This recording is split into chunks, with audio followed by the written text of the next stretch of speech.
Good evening and welcome to News Review. The Chief Minister spent a few days in Madrid and Seville this week meeting with newspaper editors and representatives of numerous political parties to put across Gibraltar's point of view. Fabian Picardo met with the Izquierda Unida in the heart of Spain's parliament. He had a lengthy meeting and dinner with senior members of Spain's main opposition party, the PSOE, and was interviewed for over half an hour on the popular Espejo Público current affairs programme on Antena 3. Mr. Picardo told our reporter, Jonathan Scott, he was happy with the trip despite the fact that the Partido Popular have shown that they have no interest in any dialogue with Gibraltar. I think it's been an extraordinarily successful few days for Gibraltar in Spain. We've managed to raise the profile of the issues that really matter here, of Gibraltar's desire to engage in dialogue in a way that might resolve some of the issues that we are seeing are relevant. Not on the issue of sovereignty. Gibraltar is very clear, and I'm very clear when I speak in Spain about the issue of sovereignty. I don't create false expectation that Gibraltar might be interested in a discussion of the subject of sovereignty that might somehow change our position, but we are interested in talking about things that make the lives of people on both sides of the frontier easier. And I think having the profile of Gibraltar raised, as it has been raised by the right-wing press in trying to stop people from seeing us, by Mr. Rajoy himself yesterday in the Parliament, all of that has served to get the message that Gibraltar is trying to put across, put more widely than might otherwise have been the case. You've met the editors of various newspapers, representatives of numerous political parties, including Spain's main opposition party, of course, the PSOE. What was said at these meetings? Well, the relationship with the PSOE is a deep one that goes back many years, certainly since I've been leader of the GSLP and obviously before. We operate very closely together. We have very close links at the level of executive committees, and I have had a lot of contact with PSOE since I was elected, although we don't trumpet this from the rooftops. So I may speak to members of the National Executive Committee of the PSOE frequently. I don't issue a press release when I do. I keep them informed of what's happening. They may sometimes feel that they need to say something about Gibraltar because of their own national political issues. The right-wing press, as you know, has been rabid on the Gibraltar issue, but I've been in complete direct contact with them for some time. This was just a continuation of that contact. You saw in one instance the press was trying to persuade all political parties not to see me, and they issued a statement suggesting that they wouldn't. Well, we knew what was happening, and we knew that we were going to meet them and that the arrangements that were being made were being stuck to, but there was a need to try and take people off our trail, so to speak. Bishop Ralph Heskett left Gibraltar this week as he headed for the UK to be installed as Bishop of Hallam in Sheffield. He told GBC he felt overwhelmed by the community's outpouring of kindness in recent weeks. The ceremony took place at the Cathedral Church of St. Marie in the presence of the Papal Nuncio to Great Britain and the leader of the Catholic Church in England and Wales. The Deputy Chief Minister represented the government and the people of Gibraltar at the 2-hour ceremony and subsequent reception.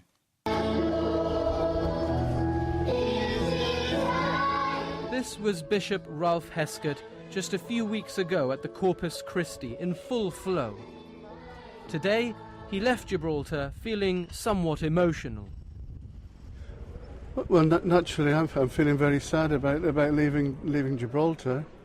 But I'm leaving knowing that I'll be back, for sure. I'm not prepared to give up the long-standing relationship I've had, not just the last 4 years, obviously, but so over the last 34 now, almost. So, although there's a sadness in parting, I know it's not the end of the story of my relationship with Gibraltar. So en route to Sheffield, it's a bigger community that you'll serve there. What challenges do you think your new posting will present?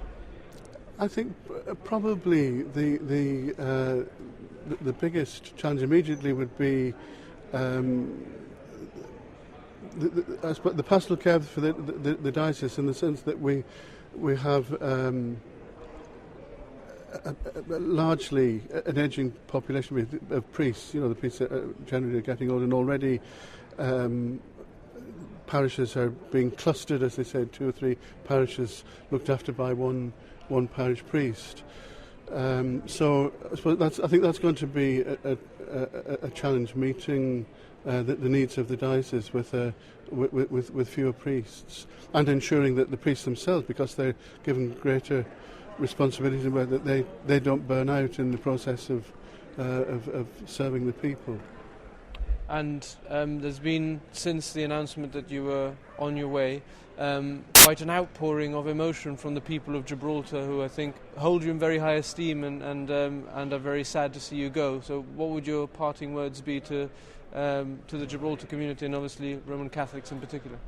Well, I've said many times over the last few weeks since my announcement, first of all, a sense of gratitude to the people of Gibraltar for taking me to heart, and for the many kindnesses over the last 4 years in particular.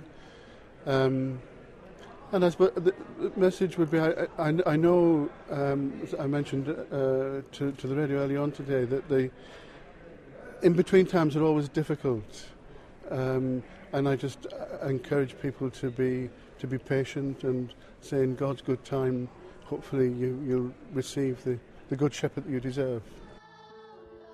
We don't yet know who'll succeed Monsignor Ralph Heskett in the long term as the next Bishop of Gibraltar. In the first instance, an apostolic administrator will be appointed in an acting capacity. As for Ralph, he will be back. And you will be back. I'll be back. Monsignor Heskett is now no longer Bishop of Gibraltar. There is still no word on who his successor will be. Ministers Neil Costa and John Cortes this week unveiled a £3 million programme to reinvent and regenerate the Upper Rock tourist product for both tourists and locals. The highlight will be a series of trails which will diversify the experience for different types of visitors. The upgrade should be completed in the next year. There's two issues this project is meant to address.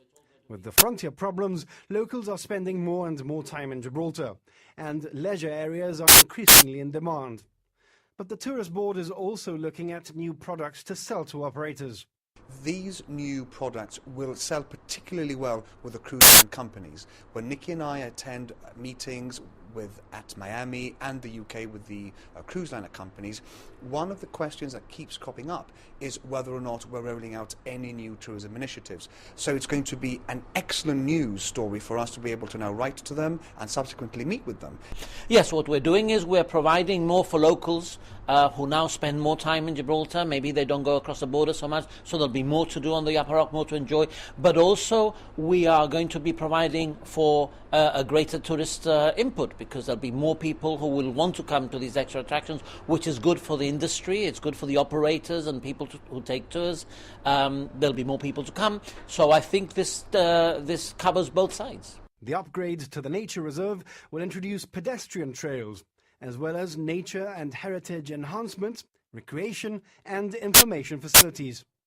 Trails are being marked out for different styles and tastes, from history buffs to nature lovers to thrill seekers. And new attractions are being mooted, such as a skywalk at Mount Misery.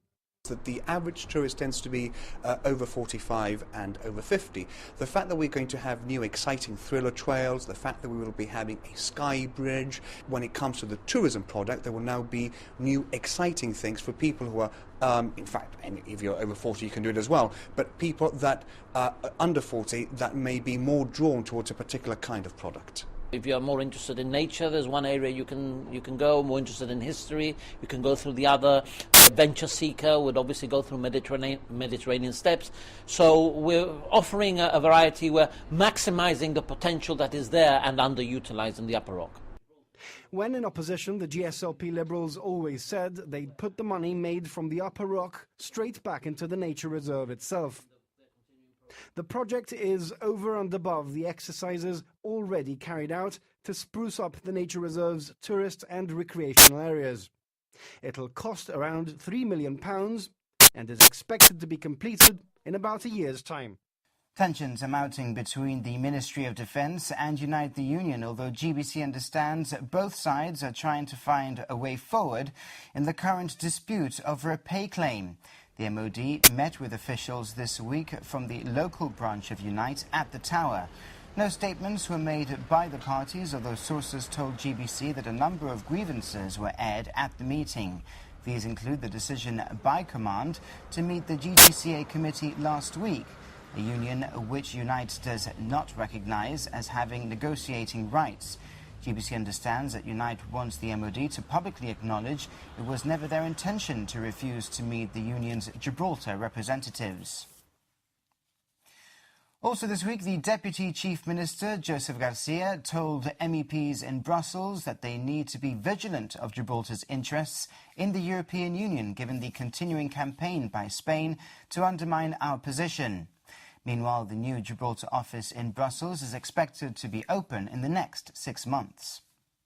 We may not have Sir Graham Watson as MEP anymore, but this latest visit to Europe is designed to ensure that the fight for Gibraltar's interests is kept alive in Europe. The new MEPs, who were elected in May, formally took office on the 1st of July. Some of them are new to Parliament and to the detail of Gibraltar issues. Our concern is, you see, that while we're carrying out inspections and reports, EU nationals' rights to freedom of movement are being denied on a daily basis and are being trampled upon by Spain. So what really, we cannot afford to wait much longer. Our tourism industry is suffering. It's down by 30%. It's cost us £37 million in tourism revenue. So really this is not sustainable. The EU needs to act. The first few weeks have been spent in discussions between the parliamentary groups about the allocation of committee chairs and the composition of committees of Parliament. Dr. Garcia used the second day of the government's visit to Brussels to update members of the European Parliament on the latest developments relating to Gibraltar and the EU. This included the continuing delays at the border, as well as the recent visit by the EU Commission, the attempts by Spain to exclude Gibraltar from EU civil aviation legislation, and environmental matters were also discussed. Well, we see sympathy and we see understanding. What we want to see is action. So really, as I said, part of the reason why we're here to see the Commission is to try and get them to do something. We're also seeing MEPs who are very sympathetic to Gibraltar, try and get them to press the Commission into action. We intend to open a permanent Gibraltar office in Brussels. We have a very small office at the moment. We intend to expand that, to upgrade it, to bring in more people, and to really embark on a full-scale lobbying campaign to make sure Gibraltar's voice is heard in Brussels. The Gibraltar delegation included Chief Legal Advisor Michael Llamas QC, Principal Secretary Kane Sanchez, and PA Ernest Francis. They first met Conservative MEP Ashley Fox, who's already well acquainted with Gibraltar issues, and then Labour MEP Claire Moody, who says she's very keen to help the ROC. The government's delegation also raised Gibraltar with Liberal Democrat MEP Catherine Bearder, who sits on the Environment Committee. The Deputy Chief Minister discussed the various concerns that Gibraltar has in relation to environmental matters, particularly the failure by Spain to stop the sewage pollution into Western Beach. The Gibraltar delegation will also meet with other parties and groups who have been supportive of Gibraltar in the past. Dr. Garcia also met with and personally congratulated Sir Graham Watson on the award to him by the Parliament of the freedom of the city of Gibraltar last week. And we'll be back with more of this week's news after the break.